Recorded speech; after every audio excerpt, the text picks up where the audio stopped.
ይኸውላችሁ በተለይ በስነ ልቦናዊ መጥፎ ጠረን እየተቸገራችሁ ላላችሁ ሰዎች ነው ይሄ ቪዲዮ።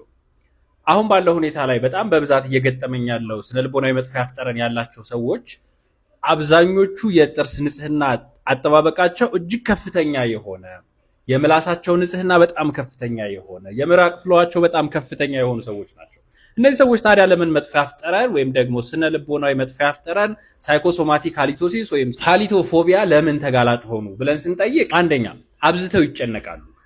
አብዝተው የሚጨነቁበት ዋነኛው ምክንያት ደግሞ አንድም የጓደኛቸው አፍ በድንገት በከፍተኛ ሁኔታ ሸቷቸው ሊሆን ይችላል፣ በዛ መነሻ።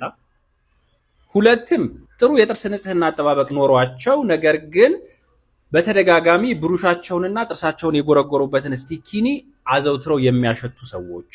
እነዚህ ሰዎች ትኩረታቸው ሁሉ ከሰው አፍና ከራሳቸው አፍ ከአፍ ሽታ ጋር በተገናኘ ብቻ ነው። ሁሉ የሚያስቡት የሚጨነቁት ከዛ ጋር የተገናኘ ብቻ ነው። ከዛ ከሰው እስከ መነጠል ድረስ ያደርሳቸዋል። ምን እላችሁ ፈልጌ ነው፣ በተቻለ መጠን የጥርስ ንጽህናችሁ እጅግ ከፍተኛ እስከሆነ ድረስ፣ ውሃ በደንብ እስከጠጣችሁ፣ አትክልትና ፍራፍሬ እስካዘወተራችሁ፣ አፋችሁ ንጹህ እስከሆነ ድረስ አትጨነቁ። እናንተ ከሰው የተለያችሁ ስላልሆናችሁ አፋችን ደግሞ ሁሌ እርጥብ እንደመሆኑ በተሆነ አጋጣሚ ላይ ሽታ ሊኖር ይችላል። ነገር ግን ይሄ በትክክል መቆጣጠር እስከቻልን ድረስና ንጹህ እስካደረግነው ድረስ አፋችንን ሁል ጊዜ ከሰው ጋር በተቀላቀለን ቁጥር አፌ ይሸታል ብሎ መጨነቁ ይበልጥ ችግር ውስጥ እየከተታችሁ እንጂ መፍትሄ እየሆናችሁ ስለማይመጣ ተጠንቀቁ።